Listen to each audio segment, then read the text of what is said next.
Welcome back to our channel the law hack. Previous video में हमने देखा था नेचर ऑफ आईपीआर। इस वीडियो में हम देखेंगे टाइप्स ऑफ आईपीआर। दो टाइप है, copyright and industrial property. Copyright क्या होता है कि जो क्रिएटर है, क्रिएटर के जो भी ओरिजिनल वर्क है जैसे कि लिटरेरी, आर्टिस्टिक वर्क, ड्रामेटिक या फिर फिल्म्स या साउंड रिकॉर्डिंग्स, इन सारी चीजों को प्रोटेक्ट करता है। नेक्स्ट है इंडस्ट्रियल प्रॉपर्टी। दो टाइप में होते हैं। पहला देखते हैं प्रोटेक्शन ऑफ डिस्टिंक्टिव साइंस, यानी साइन को प्रोटेक्ट करता है। कौन कौन सी चीजों में साइन आते हैं? पहला है ट्रेडमार्क। ट्रेडमार्क में जो भी कंपनीज, इंडस्ट्रीज होती है, उनकी जो भी लोगोस होती है, उन लोगोस की डिजाइन वगैरह होती है, इन सारी चीजों को ट्रेडमार्क में प्रोटेक्ट किया जाता है। सेकेंड है ज्योग्राफिकल इंडिकेशन। ज्योग्राफिकल इंडिकेशन यानी एक पर्टिकुलर स्पेसिफिक रीजन से रिलेटेड होता है, वहां के प्रोडक्ट्स को उन्हें जीआई टैग लगता है, इन द सेंस कि उस प्लेस से ही उन प्रोडक्ट्स को जाना जाता है। नेक्स्ट है protection of industrial design and trade secrets. पहला है पैटर्न। पैटर्न प्रोवाइड किया जाता है, जो भी इन्वेंशंस वगैरह की जाती है उन चीजों में पैटर्न दिया जाता है ताकि हम उन इन्वेंशंस को प्रोटेक्ट कर सके। नेक्स्ट है इंडस्ट्रियल डिजाइन। जो भी इंडस्ट्रीज के डिजाइन वगैरह होती है उन चीजों को प्रोटेक्ट करती है।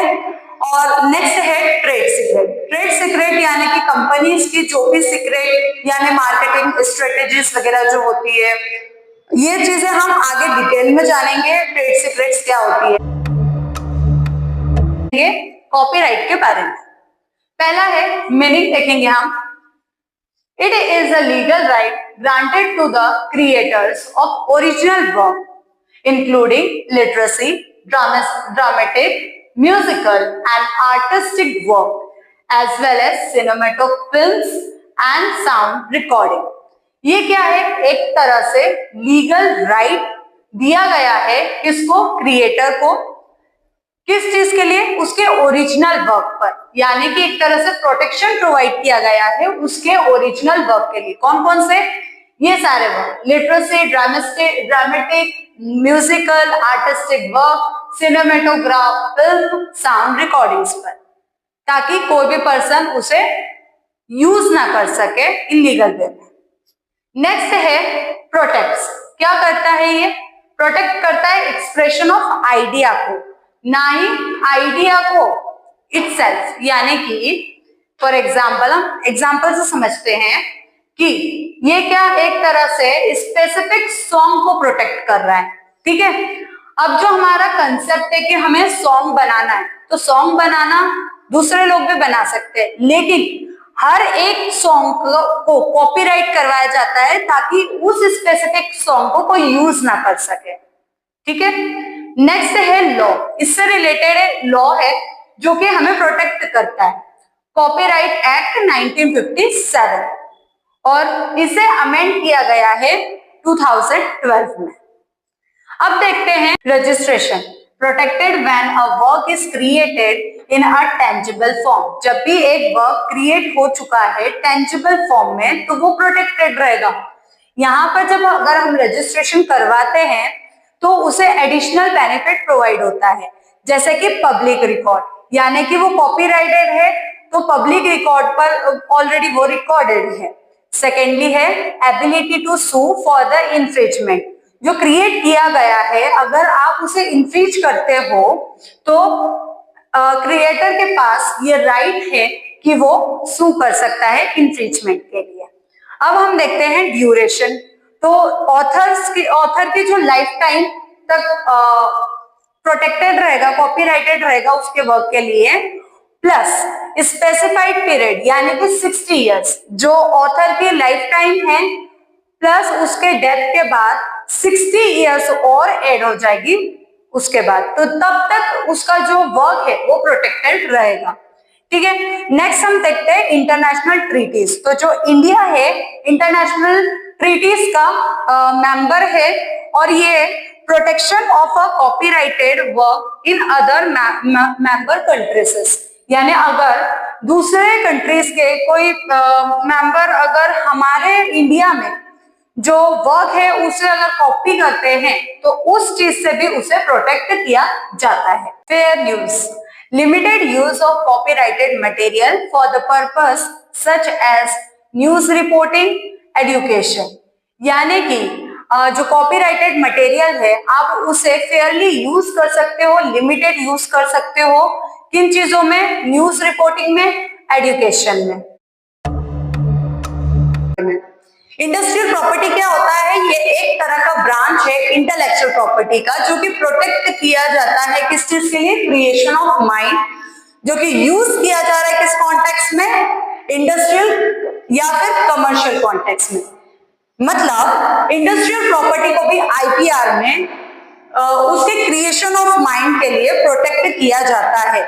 उनके जो भी इंडस्ट्रियल या कमर्शियल कॉन्टेक्स्ट में उन्हें प्रोटेक्ट किया जाता है। अब इनके टाइप्स क्या है? प्रोटेक्शन ऑफ डिस्टिंक्टिव साइन, यानी ये दो टाइप के हैं, trademark and geographical indication. Second है protection of industrial design and trade secret. कौन कौन से हैं? Pattern, industrial design and trade secret. अब हम इन्हें डिटेल में डिस्कस करते हैं। Protection of distinctive sign. First है trademark. It is typically a name, word, logo, symbol, design, image और कॉम्बिनेशन ऑफ दिस एलिमेंट्स। तो इंडस्ट्रीज की या फिर कंपनीज की जो भी नाम, word, logo, symbol, design, image, इन सारी चीजों को ट्रेडमार्क में प्रोटेक्ट किया जाता है।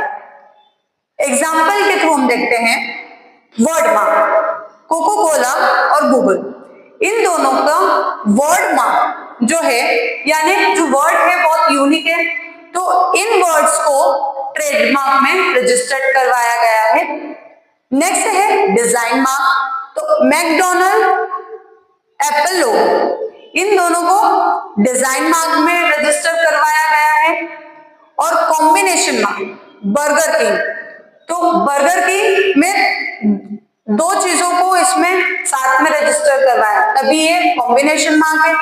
जैसे कि वर्ड मार्क और डिजाइन मार्क, ये एक तरह का कॉम्बिनेशन मार्क है बर्गर किंग में। बर्गर किंग का नाम यानी कि वर्ड और इसका जो डिजाइन, इन दोनों को ट्रेडमार्क में प्रोटेक्ट किया गया है। इसका पीरियड कितना है? 10 इयर्स। अब लॉ इससे देखें तो लॉ क्या है इससे रिलेटेड? Trademark act 1999। नेक्स्ट है जियोग्राफिकल इंडिकेशन।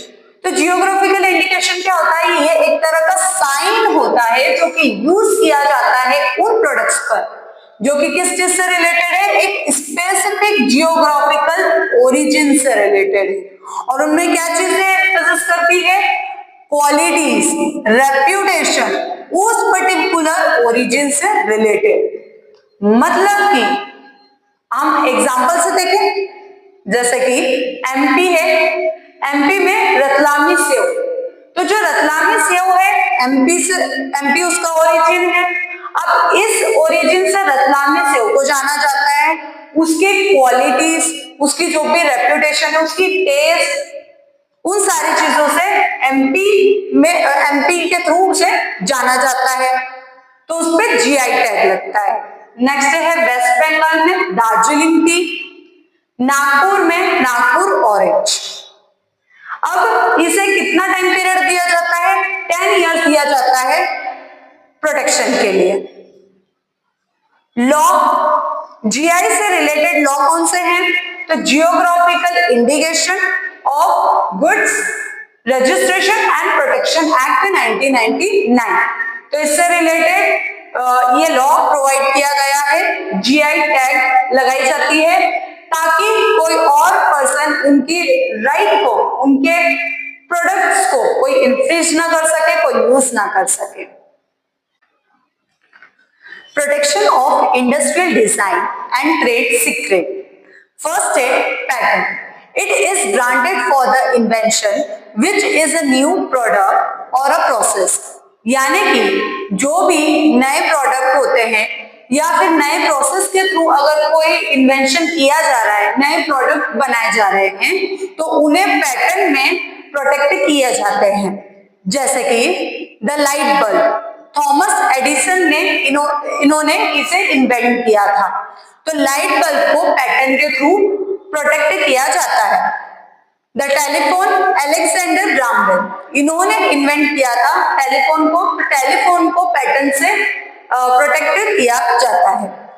अब इन्हें कितने टाइम पीरियड तक प्रोटेक्ट किया जाता है, तो 20 years from the date of filing the pattern application, यानी कि अप टू 20 इयर्स, जब भी आपने पैटर्न के लिए एप्लीकेशन फाइल किया है तब से लेकर 20 इयर्स तक उसे प्रोटेक्ट किया जाता है। इससे रिलेटेड लॉ क्या है, पैटर्न एक्ट 1970, और इसे अमेंड किया गया है 2006 में। नेक्स्ट है इंडस्ट्रियल डिजाइन। इंडस्ट्रियल डिजाइन क्या होता है, ये एक तरह का प्रोसेस है जो कि डिजाइन करता है फिजिकल प्रोडक्ट को, intended for the mass production, focus on their forms and features. यानी कि इंडस्ट्रियल डिजाइन्स वो डिजाइन्स होते हैं जो कि फिजिकल प्रोडक्ट्स होते हैं। अब उन्हें किस फॉर्म में हमें डिजाइन करना है, उनके कैसे फीचर्स होने चाहिए, ये सारी चीज आती है इंडस्ट्रियल डिजाइन में।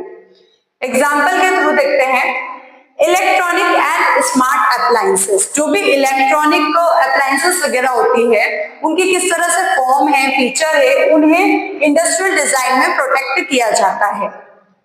फर्नीचर, लाइटनिंग, शू डिजाइन, ज्वेलरी डिजाइन, इन सबको प्रोटेक्ट किया जाता है industrial design.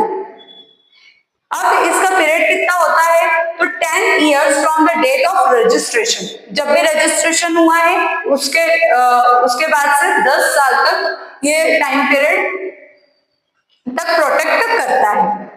Extended up to 5 years, यानी 5 साल तक एक्सटेंड हो सकता है, तो टोटल कितने हो गए, 50 इयर्स तक इसे प्रोटेक्ट किया जा सकता है। नेक्स्ट है, इससे रिलेटेड लॉ क्या है, the design act 2000 and the design rule 2001। Next है ट्रेड सीक्रेट। ये क्या होता है, it is a confidential business information. ये एक तरह का कॉन्फिडेंशियल बिजनेस इंफॉर्मेशन होता है जो कि क्या प्रोवाइड करता है, एक कॉम्पिटिटिव एज किसको, ऑनर को, that keep secret through reasonable efforts to maintain its confidentiality.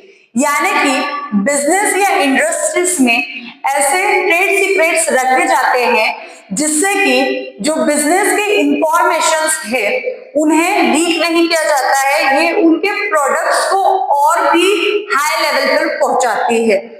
अब इन चीजों से रिलेटेड क्या क्या चीजें होती है जो ट्रेड सीक्रेट में आती है, मतलब उन चीजों को एक कॉन्फिडेंशियल बनाता है।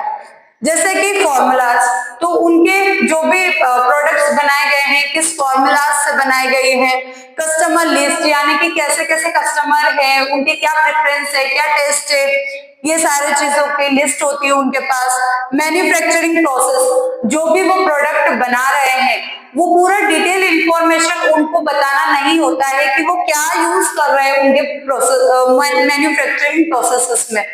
नेक्स्ट है मार्केटिंग स्ट्रेटेजी, किस तरह से वो अपने प्रोडक्ट को और हाई लेवल पर पहुंचाए दूसरे प्रोडक्ट से रिलेटेड। तो ये ट्रेड सीक्रेट होता है किसी भी बिजनेस के एक कॉन्फिडेंशियल इंफॉर्मेशन होते हैं जो कि उन्हें कॉन्फिडेंशियल रखना पड़ता है, किसी भी पर्सन को बताना नहीं होता है। अब इन चीजों को कितने पीरियड तक इन्हें प्रोटेक्ट किया जाता है, तो ये फिक्स नहीं है। जब तक इंफॉर्मेशन सीक्रेट उस ऑनर के पास है तब तक वो प्रोटेक्टेड रहता है। अब इससे रिलेटेड लॉस क्या है, तो पहला है इंडियन कॉन्ट्रैक्ट एक्ट 1872, इसके थ्रू प्रोटेक्ट किए जाते हैं ट्रेड सीक्रेट्स को, और सेकंड है द आईपीसी 1860। अब बीएनएस 2023 हो चुका है, तो इनके थ्रू ट्रेड सीक्रेट्स को प्रोटेक्ट की जाती है। बिजनेस के जो भी कॉन्फिडेंशियल इंफॉर्मेशन होते हैं उन चीजों को। आगे ऐसे ही वीडियोस के लिए हमारे चैनल को फॉलो करें। Thank you.